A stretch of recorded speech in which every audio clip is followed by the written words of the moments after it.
this way is going to Tongchong Airport. So I need to take this area going to Chinyi. And welcome to my vlog again, guys. Pasyal muna tayo after 2 months ng practice natin. So lakaw-lakaw ba? Pasyal-pasyal muna tayo. Medyo malayo lang yung destination ko kasi sa Chinyi pa yun mapupunta. So Airport Express Tongchong. Doon na rin tayo kakain ng lunch kasi gutom na. So according to the timetable is 2:30 daw yung start ng mga teatro tsaka yung mga bilihin doon at tsaka last day na. So nakita ko lang po ito sa Google na nag-pass by sa akin at na-search ko. So yun ang ating pupuntahan ngayon. So ayan, just for a while.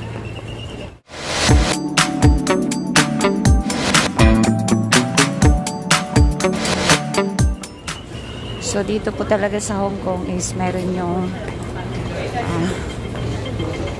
walk na ganito para hindi ka nahihirapan, especially when you are bringing something luggage. So ito yung easy way na para hindi ka mahirapan. So you can start at napakalaking area. Kasi yung ibabo nito ay FC. So, meron din ditong check-in. Going to airport. Kung yung pinaka gusto mong easy. So, yung nagmamadali, you have to take the train. So, meron po dito yung town check-in then going to airport.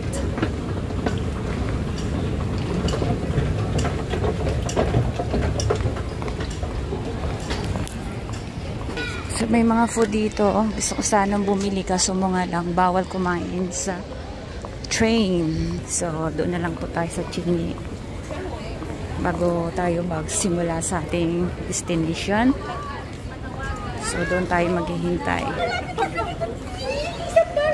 So, ito yung Airport Express na pwede kang mag-check-in sa inside. So, that area. May nakalagay naman in town check-in. And guys, so pag pumasok ka dyan, including na yung tickets mo going to airport. So before dyan ako nag-check-in at nagtitrain na lang ako. Pero pagka hindi naman nagmamadali, pwede rin naman sa bus lang.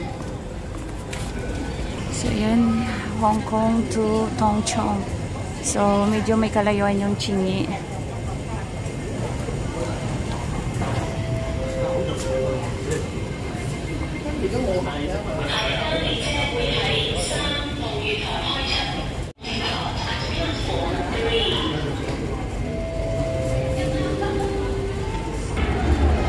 Ayan guys, dumating na yung train na sasakyan natin going to Chinyi. So mahaba-haba rin to.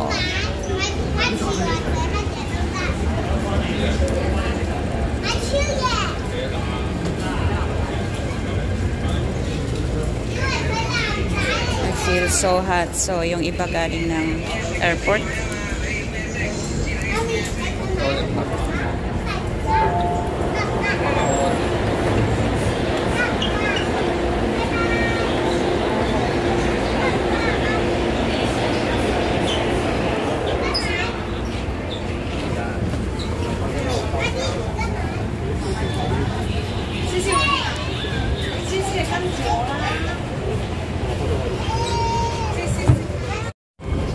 So, yan guys, nakarating na po tayo dito sa Chinyi.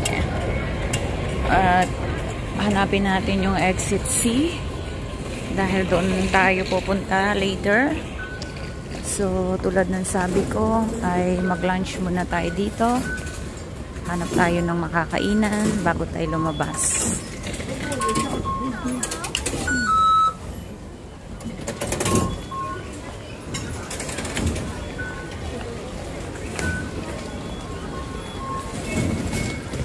Chingy is B.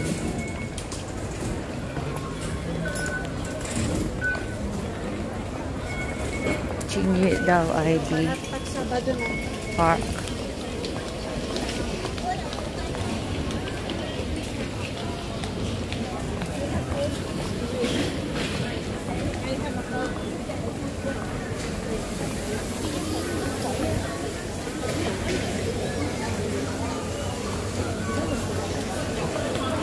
Hanap muna tayo ng mga kainan.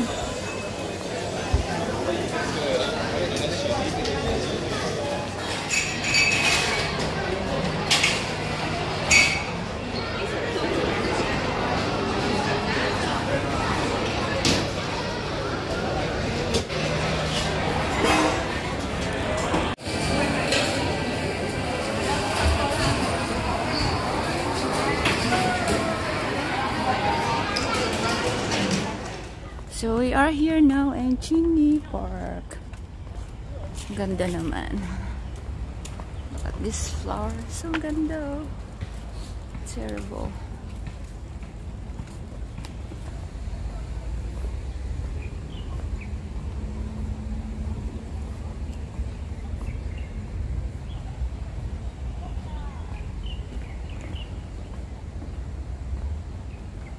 Nagbabantay yung ulan dito, kaya medyo madilim siya.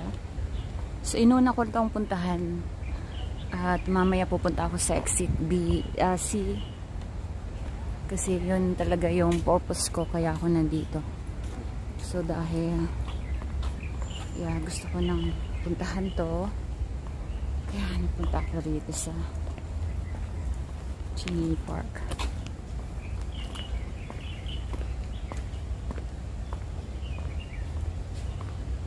So pagka nag-change yung weather, so magiging red color na yan. Madilim siya, guys. Maririnig natin yung mga huni ng ibon talaga. At very fresh yung kapaligiran. Yung mga bulaklak sa puno ay namumukadkad na sila kasi nga spring. Nagi-green color na. Hindi pa pala summer ngayon kasi nagi-green color pa. Actually, pag summer yan ay nag-iiba na yung kulay ng mga dahon. Happy Mother's Day sa ating lahat, guys. So dahil Mother's Day ay ayan, solo po tayo ngayon sa ating pagbablog at nandito po ako ngayon sa may Chingy Park dito. At may purpose talaga yung pagpunta ko dito. So, ayan, pupunta tayo mamaya sa other side ng exhibition or may mga opera, yung Chinese opera din dito. Itong Chinese Park dito sa Chingy po ay sa labas lang ito ng MTR station ng Maritime Square, the shopping mall na dinaanan natin kanina. At napakaganda nito at napakalaki at ginawa ito noong 1996, so wala pa ako. After 2 years pa, 1996, so 1998 dumating ako dito sa Hong Kong at na may provides daw ito na 7 hectares, ganun kalaki. At syempre covering nga siya ng 7.09 hectares. It was made accessible to the public noong September 19. Yung part po ay makikita natin dito mostly ay meron siyang design in a European style. At saka maintain siya na pwede kang mag-take a walk kasi nga sobrang lapad nito and napakaganda. So nakikita naman natin yung paligid na very greeny dahil nga I thought is summer like Philippines pero hindi dahil nga umuulan pa, so greeny. At pagka summer na to ay nagiging brown color na everything at nagiging wala na, wash away at na pumapatak na yung mga dahon. But beautiful and quiet, talagang maganda siya.